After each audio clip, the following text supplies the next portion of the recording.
I've got another story to tell.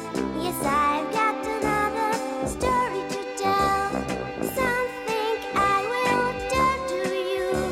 And when my story is all through, you will know, yes, you will know something very, very true.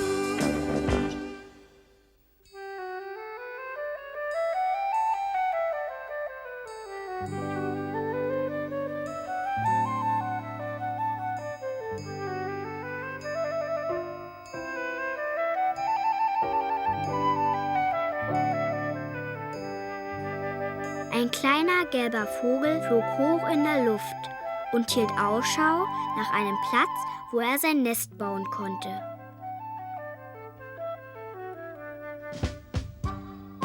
»Kann ich mein Nest in deinem Korb bauen?« fragte er den schwarzen kleinen Hund. »Kein Platz«, sagte der kleine Hund. »Wo soll ich mein Nest bauen?« fragte der kleine gelbe Vogel. »Hier auf dem Boden wäre es nicht sicher.«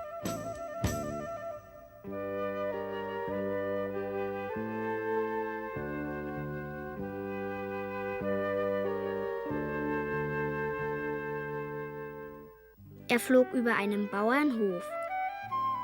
»Soll ich mein Nest unter dem grünen Dach oder in dem roten Schornstein bauen?«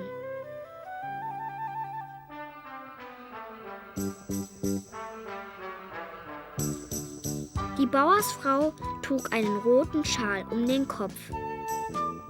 »Dort ist kein sicherer Platz für dein Nest«, sagte sie.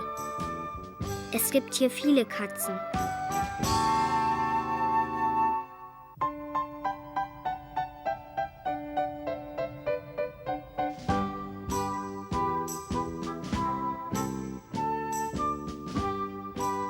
Der weiße Hahn stolzierte zwischen seinen Hennen und Küken. »Ich habe ein eigenes Nest, um das ich mich kümmern muss«, krähte er.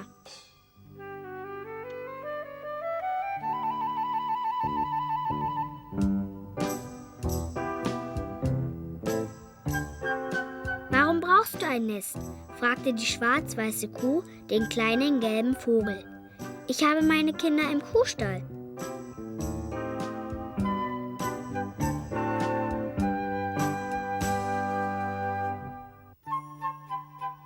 Der kleine gelbe Vogel fragte die goldene Sonnenblume. Aber die goldene Sonnenblume lächelte nur. »In meinem Verschlag ist Platz«, sagte das Schwein mit dem Ringelschwanz. »Wenn dich nicht das Quieken meiner 12 kleinen Ferkel stört?«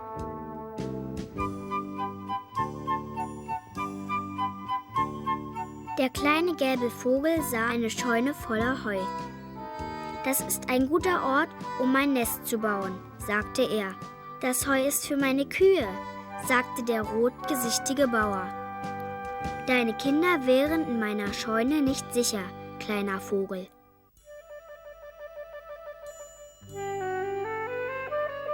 Der kleine Vogel flog hoch in die Luft, weit, weit weg.